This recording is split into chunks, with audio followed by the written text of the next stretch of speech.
Hello, everyone, and welcome to the Outliers YouTube channel and our program Get to Know. I'm your host, DP Lyle, and I'm here with my cohort in crime, Kathleen Antrim. Thanks, Doug. It's great to be here. We've got a great interview for you today, and very excited to introduce him to you all. This is Andrew Welsh-Huggins. He's a best-selling author. He is acclaimed and award-winning. Welcome to Get to Know, Andrew. It's great to have you. Great to be here, Kathleen. Thanks so much. Absolutely. So I'd like to do a little psychoanalysis on you, if you don't mind. And I want to go back to your childhood. And I want to ask you if you feel that your childhood and the way you were brought up had anything to do with you becoming a writer. Were you an extroverted child, an introverted child? Did you have imaginary friends? Were you an athlete? Tell us about it. Yeah, so to steal somebody's line, I had the kind of happy childhood that's so fatal to so many writers. Um, so yeah, I was definitely an introvert, still am. I was that bookish kid, walked to the library by myself at age 6 in my little upstate New York town, never looked back. I was that cereal box reader. And to take that one step farther, I have very strong memories of being in the car, front passenger seat, opening the glove compartment at night so I could read by the little light in the glove compartment box. So just, yeah, huge reader. Loved this thing called the Happy Hollisters, which some viewers may remember, a series published in the 60s. Loved Encyclopedia Brown. And then as a probably too young kid, pulled my mom's Perry Mason paperbacks off the shelf and started reading those. And that's kind of funny, but that experience actually really did spark an interest in me about mysteries. Those books, even at age 8, I could understand maybe half of what was going on, but I really liked the idea of the mysteries that were unfolding there. And yeah, going forward, just kept reading. I was a high school athlete. I was a competitive runner. I still run, and that was actually a pretty big part of my growing up. And honestly, I'm a person who's comfortable being in my head a lot. Some of that has to do with just being introverted, and some of it has to be someone who got used to running long distances by myself. And that's kind of, you know, people say, wow, has your life changed a lot?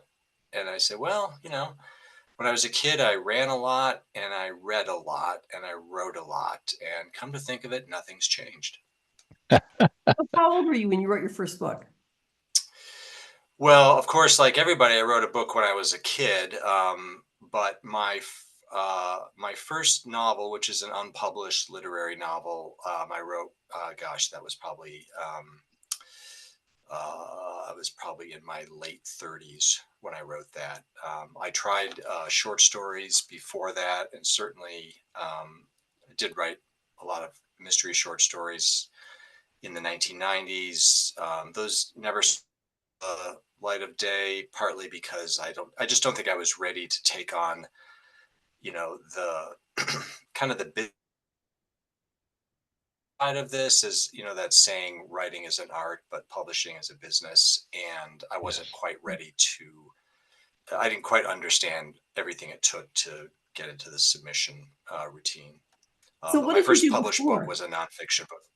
Oh, okay. So So I was yeah, tell us about what you did yeah. before, and did Uh, you go to college? And then when did you decide that you could become a professional writer? So tell us about that. yeah. So yeah, I went to Kenyon College here in Ohio, a great writing school.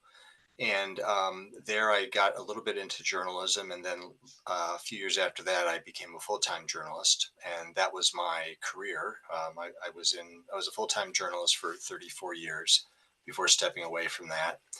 And that is kind of how I got into this whole book writing thing. My first book came out in 2009 called No Winners Here Tonight. It was based on several years of reporting I did on Ohio's death penalty and sort of the death penalty overall.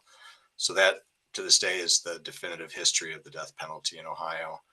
And then I wrote a second nonfiction book called Hatred at Home, which is about a domestic terrorism prosecution in Ohio shortly after 9/11, when those things were still kind of unique and we were still learning about how the court process was going to work on that.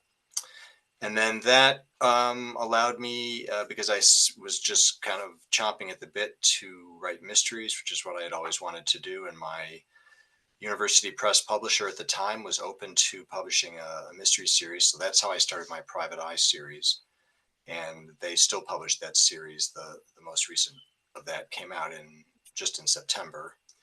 And now I've got a new publisher with Mysterious Press, and they're publishing my thriller series. How many did you have in your PI series? How many stories did you have published? So there's 8 novels Okay. currently, several short stories, and Ellery Queen and Alfred Hitchcock, and there is a novella coming out later this year. And Cool. that series is not over. There's probably more to come, but I just don't have. I don't really know when the next full-length book will come out. So you write novels, novellas, and short stories, and they're really all the same, but different. Which do you enjoy the most? Well, that's a great question. I will say, I love the novella form. I've written 2, and I just love that. It's just like the novella I wrote that's coming out later this year is around 25,000 words, and I loved that. You can really stretch more than a short story, but it's not that hunker down for 8 months or whatever to write a novel. Right. I love writing short stories because you have to capture the essence of a plot in a very short form. That is one place where I do love these calls for submission where the length requirement is exact. We're looking for something no more than 4,000 words. If you send us 4,001 words, we will reject it. Right. And I love that discipline. And but finally, there is something about the tackling a novel, and that's going to take me many months and several drafts, and I really love this big thing coming together and finally figuring out how all the pieces work. So kind of like, well, you've done pretty well. I mean, you've been nominated for a Shamus, a Derringer, and a Thriller Award, and I mean that's pretty good stuff. And you've had short stories in Ellery Queen and Hitchcock and other places. I mean, sure, that's pretty heady stuff. That's good. I like that.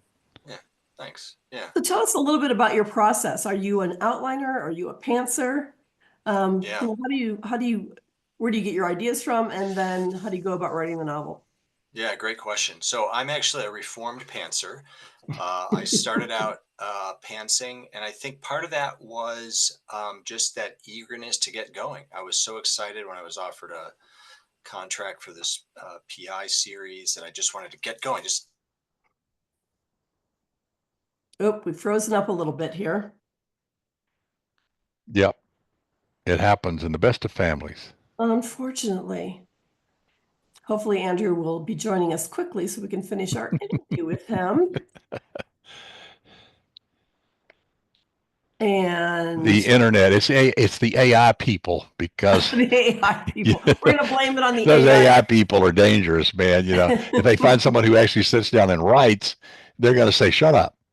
Right, because with AI, you just what about our stuff? Yeah, you just put an idea in and hope for the best. Yep. Although it's he not dropped readable. out, so I bet he's going to drop back in. Yeah. A lot of people ask whether or not writers fear AI. There you are. At this point, we don't. I'll just answer that we don't. Welcome back. I'm glad we lost you there. Yeah. Yeah. We thought maybe it had been an alien abduction or something, but no, it's all good. It's all good. I just watched that new Quiet Place movie, so you never know. Yeah, right.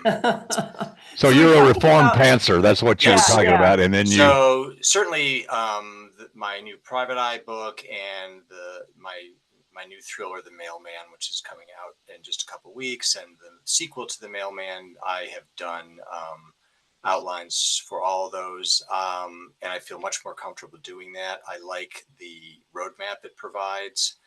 And I try to, I create what I call like an 80% outline, meaning I don't, I'm not going to try to replicate this blow by blow because I like leaving room for adventure and for stuff that I hadn't expected. I'll give you one quick example. In my new thriller, The Mailman, there's a 16-year-old girl who is the daughter of one of the parents involved. And in the outline, I guess she was kind of a sort of a side character. She was someone that was in the background. And as I was writing, she kept coming to the foreground, and she ends up playing a pretty significant role in the, and it feels very natural. And people have told me they really like characters. So that's a good example of how she was present in the outline, but I left room for her to take on a bigger role. Do you find that you do your outlines, but then you paint outside the lines and move off in different directions, have to rework your outline sometimes? Yeah, exactly. And in fact, recently I've started doing something that I saw recommended on somebody's blog, and it's a really good idea. So at least it works for me. So I'm actually I'm about to do the final draft, hopefully, of the sequel to The Mailman before it goes off to my agent. But before I'm doing that, I've actually gone back and taken this recommendation, and I'm rewriting the synopsis or the outline, taking into account everything that has transpired since I wrote that initial one. And I'm finding it super helpful. I mean, obviously at this point, I'm just going blow by blow, chapter by chapter of what I've come up with, but I'm finding it really helpful to get all that organized in my mind. Yeah. Sometimes an outline is merely a suggestion, kind of like stop signs in Italy. Yeah. Well, let's talk about The Mailman. What a great premise! This is an ex-federal agent who's now a courier. What a great idea! Thanks. Yeah. So yeah, my character's named Mercury Carter. He's a former inspector with the United States Postal Inspection Service, which they may not like this, but I'll just go ahead and call it an underdog agency. A lot of people are not familiar with this agency. If they are, they think all they do is like inspect mail rooms or something. But in fact, they're just the postal equivalent of the FBI or the DEA. They have full police law enforcement powers. They carry guns. They investigate actually some pretty violent crimes because mail carriers are increasingly the subject of violence. And of course, criminal gangs love to use the mail to send illegal substances through. So that's his backstory. He leaves that position for various reasons, and he needs a job, and he starts delivering things for people that they just don't want going through the regular mail channels. He doesn't deliver anything illegal, but the conceit is that it's not so much what he's delivering that leads him into these adventures as things that might get in the way of his delivery, which is not a good idea because he's never missed a delivery and he'll do pretty much anything to keep that from happening. So in The Mailman, the opening scene, there's a couple in Indianapolis that has been taken captive by a gang of home invaders. They're about to torture the couple for information that they think they have about a particular woman. The couple has no idea what's going on. They've resigned themselves to dying, essentially. They don't see a way out. And then the doorbell rings. And on the other side of the door is Carter, who has a delivery for Rachel. This is a husband-wife attorney team. And he has a delivery for Rachel. And when somebody who is not Rachel answers the door, he realizes pretty quickly, using his instincts, that something is up. And so he springs into action. And again, the whole book goes from there, and it's all about the fact he has to save Rachel, save her husband, save everyone, so he can just get his darn delivery done and go home. My I dad love worked for the post office for 30 years, so I know all about that. And people forget that the book and the movie, The Firm, it was the postal inspectors that brought all those people down because it was mail fraud. yeah. That's what they got them on in the end. Yeah. I hope Yeah. that's not a spoiler, but most people have read or seen that, so I'm not worried. It's too late to spoil The Firm. I can just say that Exactly, officially. exactly. Way too late. Exactly. So tell us where people can buy your books and learn more about you. Yeah, so my books will be widely available at all the usual online retailers. I do always encourage people, if you're interested in finding one of my books, to consider ordering it through your local independent bookstore Right. first. Many of them, well, first of all, local independent bookstores are having a resurgence, which is wonderful. There's more and more of them. Yes. A lot of them will actually, you can order through them and they will deliver. It's not going to be quite as fast as going with a certain other online retailer, but I do think it's important to support the community. Yeah. So those will be widely available. This book is the February thriller pick of the month at the Mysterious Bookshop in New cool. York City. So if you're there, Congratulations. thanks. Yeah, feel free to stop by. And then my website is basically just my name, andrewwelshhuggins.com, and all the ordering information for all my books is on there as well. Fantastic. Fantastic. And we'll of course put that link on everything when we post this. When's the book coming out? It's on January 28th is Okay. the official launch date. Good. Yeah, Good. launching Good. I'll give Gramercy Books in Excellent. suburban Columbus a shout out. That's where I'll be launching it, and then starting a virtual and physical mini book tour right after that. Fantastic. Cool. Very, very good. Well, Andrew, it's been wonderful to have you, and we've got to have you back as you continue your series. We'll be looking forward to more books from you. Yeah. I'm going to ask our viewers to please click the thumbs up if you've enjoyed this interview, and please subscribe so that you don't miss future interviews. It's free to subscribe. And also check us out at outlierswritinguniversity.com if you have interest in learning how to write commercially viable and saleable and readable books, fiction and nonfiction as well. And again, thank you, Andrew. You've been a great interview. Really enjoy time with you. Oh, you're welcome. Thanks so much for having me. Thanks, Andrew. And I can't wait for the Mailman to come out because it's going to be what a great premise. I mean, I just can't say enough about it. A courier. I love that. So that concludes this episode of Get to Know here on the Outliers YouTube channel. And as you know, we'll be back with other interviews soon. So watch out for it and we will let you know and we'll go from there. Until then, keep reading, keep writing, and keep laughing. See you later.